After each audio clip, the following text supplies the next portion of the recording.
whatever we need, because I had closed the checking account and it ended up with a balance of about $2,000 in it at the time I closed it.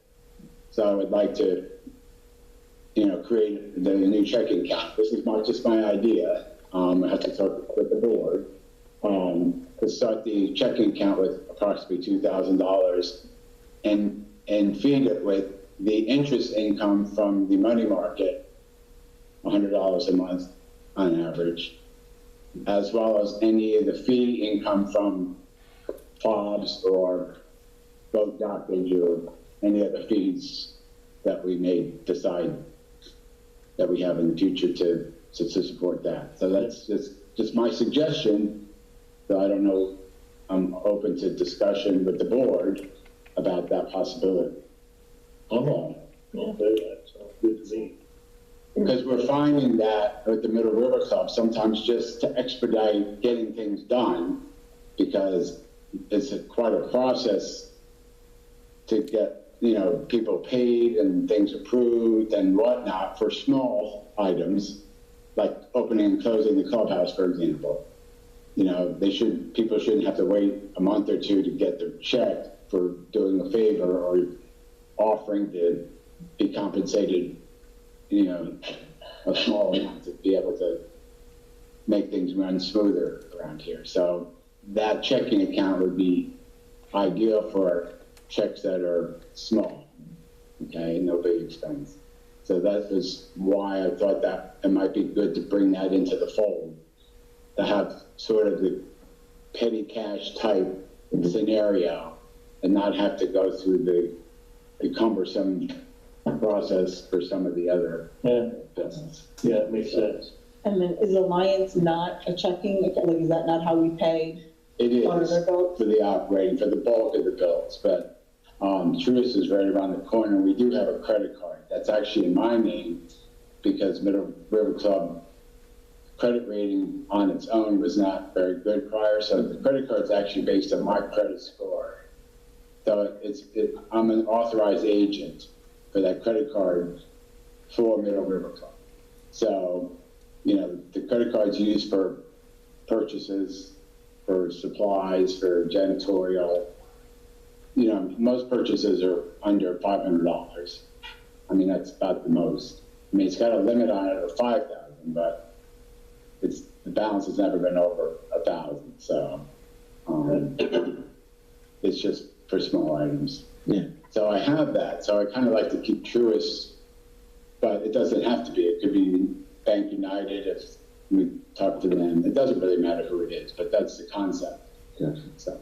And who'll manage the checks? Is that still through Royal, like the payment process? Like, Well, actually, I could signature probably do that, I guess. So we can, any of the signatories, like whether you can be on it and help, the three of us would have to go to the bank and open the account.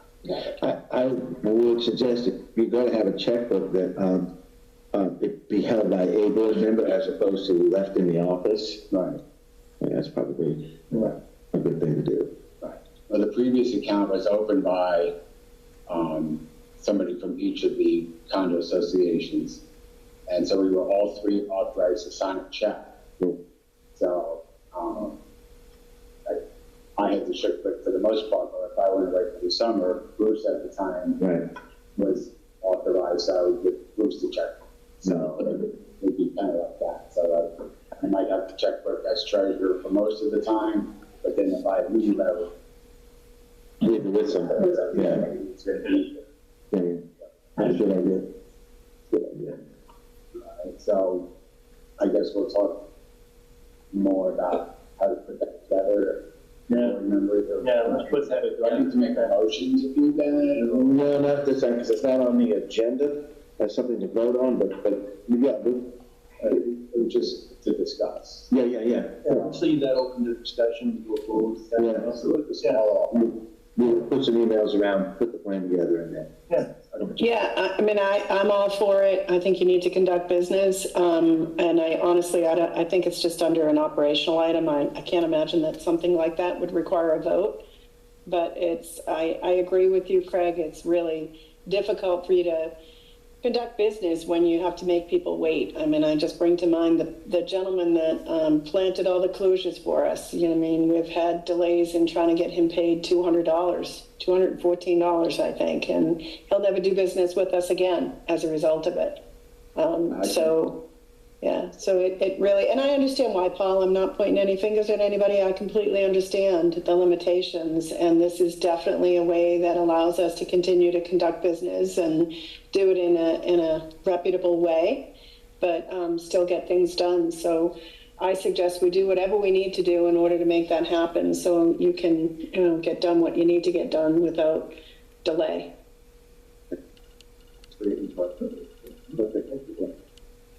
The next item, security. The security's come up in various emails and just general topic of conversation. We've had some homeless people hanging around, and some people coming over the wall, out the gas station. Just a general sense that maybe this place isn't as secure as we'd like it to be, so it's really tough to come up with a practical, affordable solution to periodic security breaches, I guess you might say.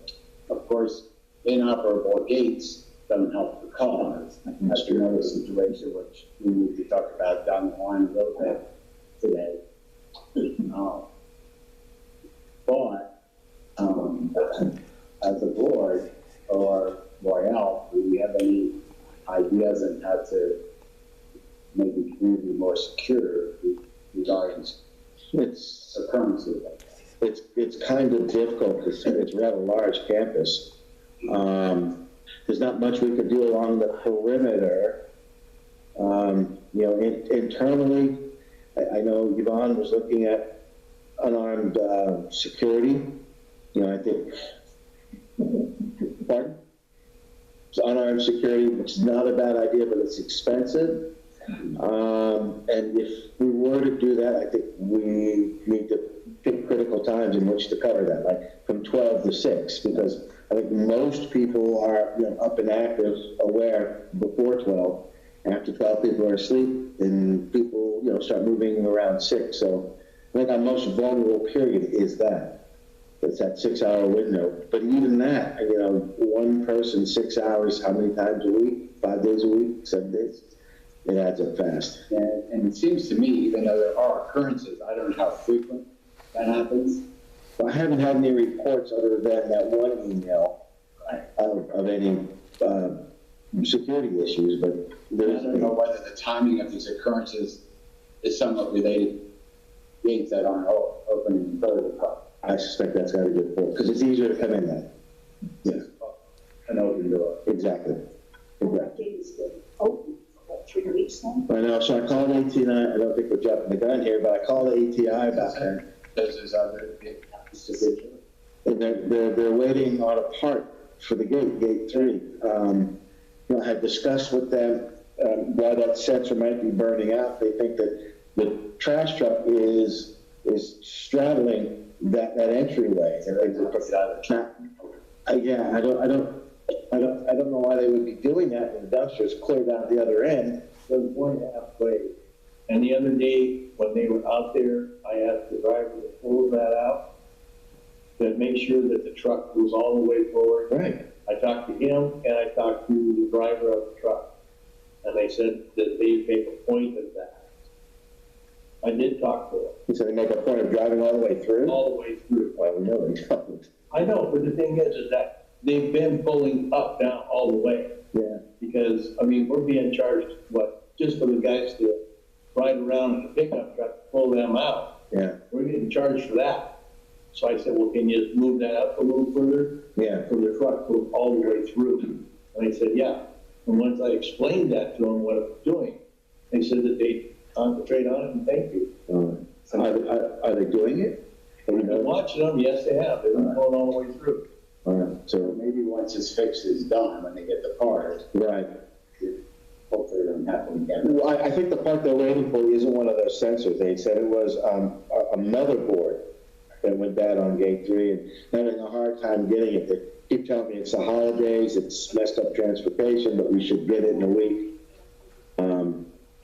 Just not, my sense is I'm getting a bit of a runaround from that trip. Yeah, and on that note too, I mean, we kind of, I think I spoke with Yvonne briefly today from Oasis, and she mentioned that we have to have maybe a better setup for the clicker and fob issues. Yeah, so we recently bought 20 new ones.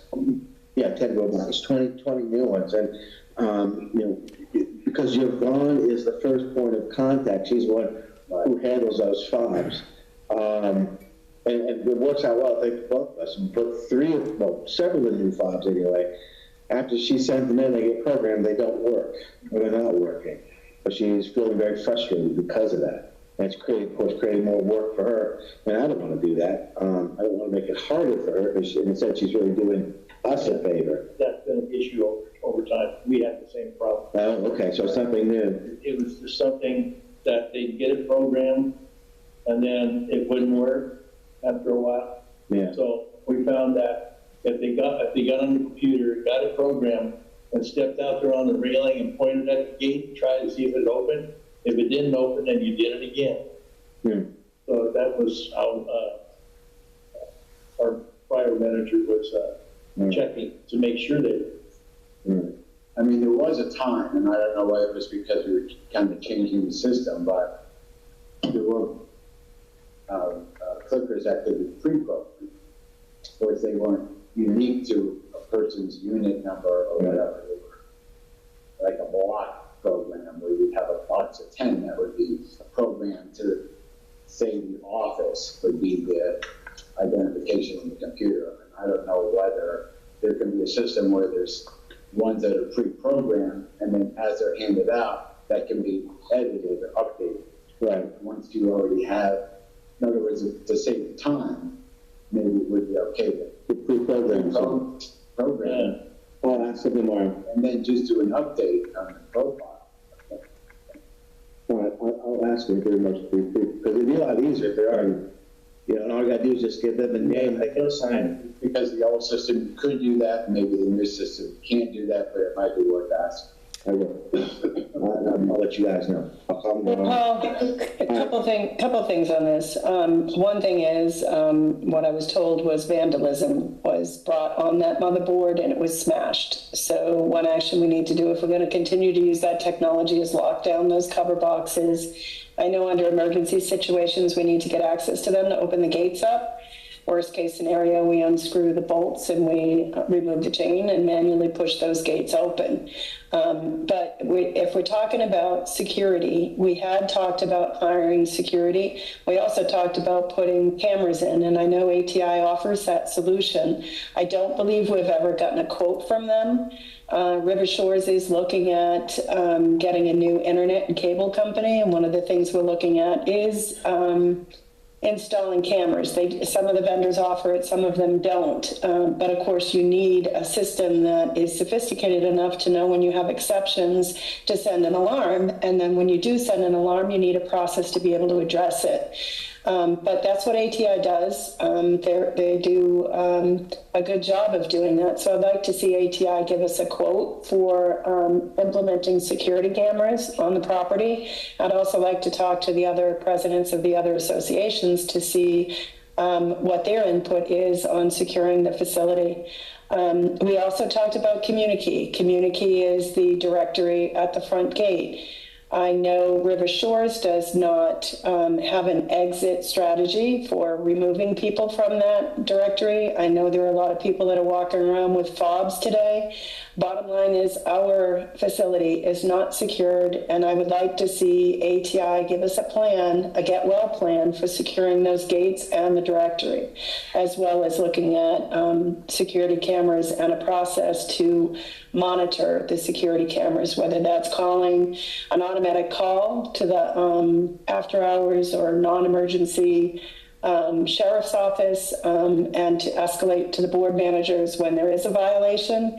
I know that we have breaches in the security perimeters. We've had that issue in the bottom I guess it would be the northeast corner over near the church, where there's a gap in the gate. We need some fencing in that area.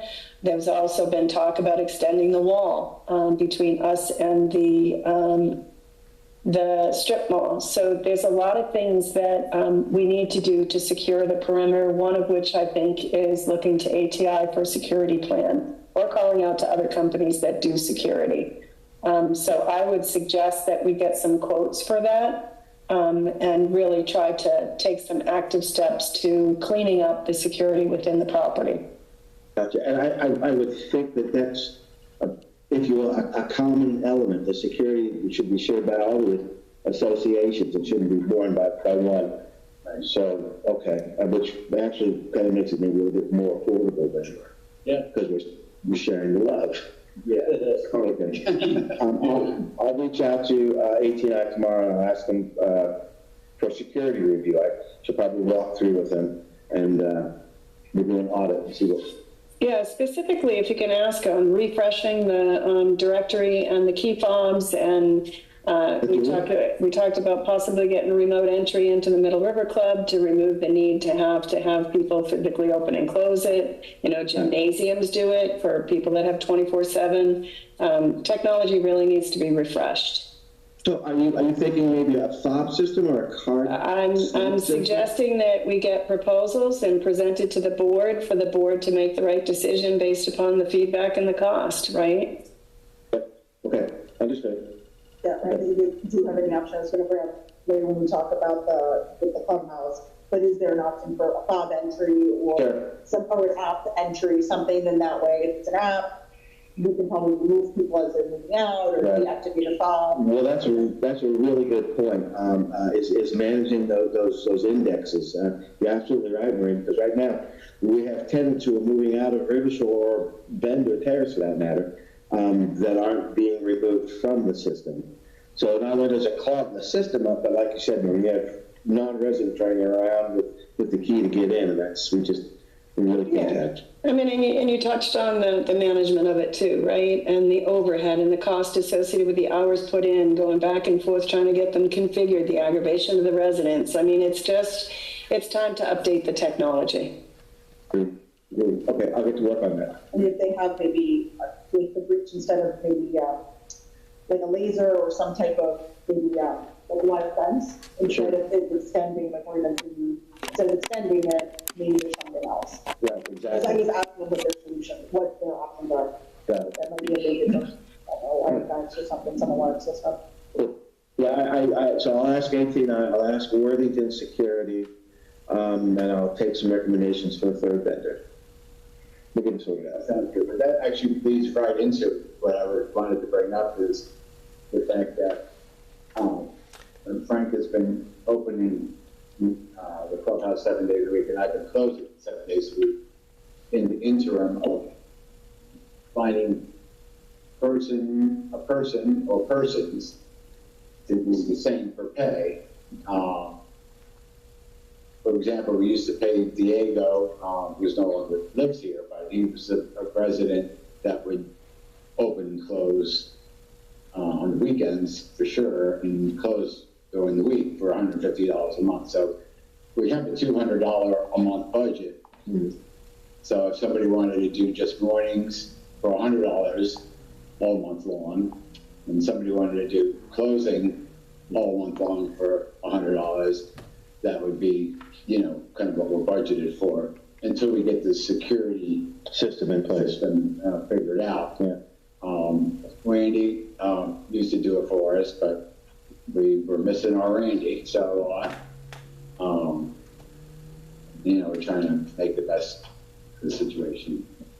So, if you know of anybody that is interested in that, not necessarily anybody in the audience, but I'm just saying we're actively, because we're not going to be here all year. Frank won't be here all year, and we don't want it to be our job.